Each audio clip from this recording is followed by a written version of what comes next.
The Battle of Arcadiopolis was fought in 970 between a Byzantine army under Badis and a Rus army, the latter also including allied Bulgarian, Pecheneg and Magyar contingents. In the preceding years, the Rus ruler Sviatoslav had conquered Bulgaria, and was now menacing Byzantium as well. The Rus force had been advancing through Thrace towards Constantinople when it was met by Scleros' force. Having fewer men than the Rus, Scleros prepared an ambush and attacked the Rus army with a portion of his force. The Byzantines then feigned retreat, and succeeded in drawing off the Pecheneg contingent into the ambush, routing it. The remainder of the Rus army then panicked and fled, and suffered heavy casualties from the pursuing Byzantines. The battle was important as it bought time for the Byzantine Emperor John I Zimisces to settle his internal problems and assemble a large expedition, which eventually defeated Sviatoslav the next year. Background: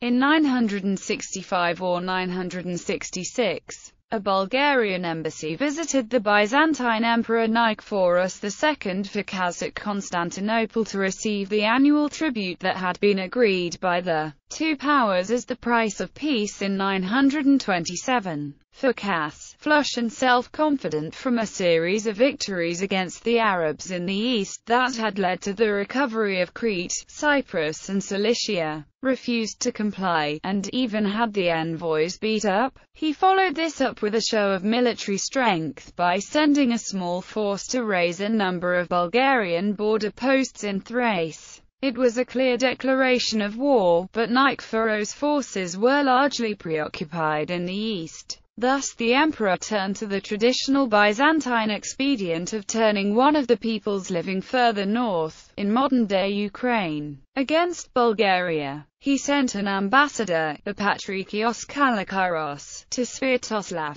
ruler of the Rus with whom the Byzantines had maintained close relations. Sviatoslav enthusiastically responded, and invaded Bulgaria in 967 or 968 in a devastating raid, before returning home to defend his capital against a Pecheneg attack. This forced the Bulgarian Tsar, Peter I, to the negotiating table, agreeing to terms favorable to Byzantium. However, this brief sojourn also awakened in Sviatoslav the desire to conquer Bulgaria and establish his own realm there. He returned in force in July or August 969 and conquered the country within a few months. Nicephorus' scheme had backfired dramatically. Instead of peace, a new and formidable foe had appeared in the Balkans, and a large part of the Bulgarian nobility appeared to side with the Rus prince. The emperor, however, was murdered in December 969, and it fell to his successor, John I Zimisces, to deal with the Rus threat. Sviatoslav now turned his sights on Byzantium, and to John's entreaties for peace he allegedly answered that the empire should abandon its European territories to him and withdraw to Asia Minor. Zimisces himself was preoccupied with consolidating his position, and with countering the unrest of the powerful Phocas clan and its adherents, and delegated the war in the Balkans to his brother-in-law, the domestic of the schools Badis Scleros, and to the eunuch Stratopede archers Peter. They were to winter in Thrace and raise an army, whilst sending spies to discover Sviatoslav's intentions. At the news of this, a powerful Rus force, along with many Bulgarians and a Pecheneg contingent, was sent south over the Balkan mountains. After sacking the last major Bulgarian stronghold of Philippopolis, they bypassed the heavily defended city of Adrianople and turned towards Constantinople. The size of the Rus army, and whether it comprised the entirety of Sviatoslav's forces or just a division, is unclear. John Skylitz's, for instance, implies that this was the entire Rus army, numbering an incredible 308,000 men. But the contemporary Leo the Deacon reports that it was a detachment of over 30,000 men. Conversely,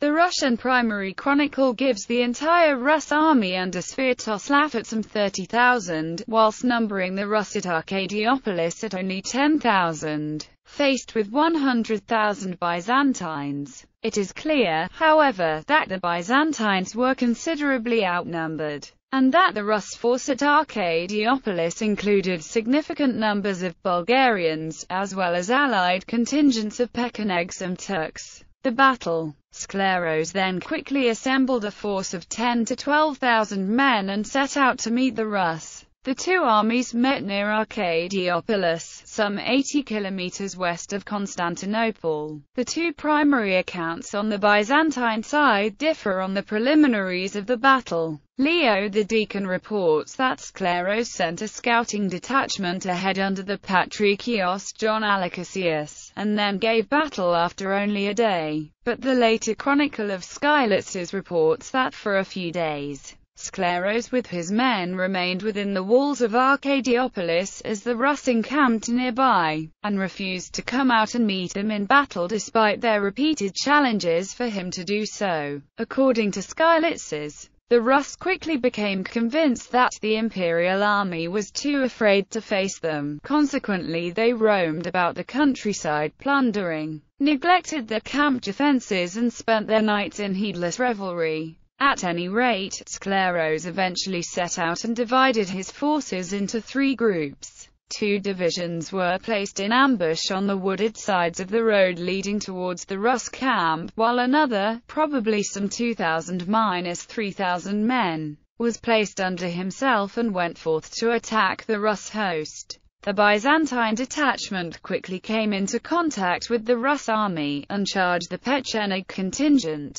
The Byzantines executed a gradual orderly retreat, turning at intervals to charge back at the pursuing Pechenegs, who had thus become separated from the main body of the Rus army. This conflict was fierce and bloody, taxing the discipline and endurance of the small Byzantine force. According to Leo the Deacon, at one point one of the Pechenegs charged Bardas himself and delivered a sword blow on his helmet, which was deflected by the metal without doing harm. Bardas' young brother Constantine came to his rescue, killing the Pecheneg. When the two opposing forces reached the place of the ambush, Bardas ordered the trumpets blown, and the two concealed Byzantine divisions attacked the Pechenegs from the flanks and the rear. Cut off from aid and surrounded, the Pechenegs began to panic and flee. One of their leaders tried to rally his men, but he was attacked by Bardas Skleros himself, who killed him with a single sword blow that reportedly cut him in two from his head down to the waist, through the Pecheneg's helmet and cuirass.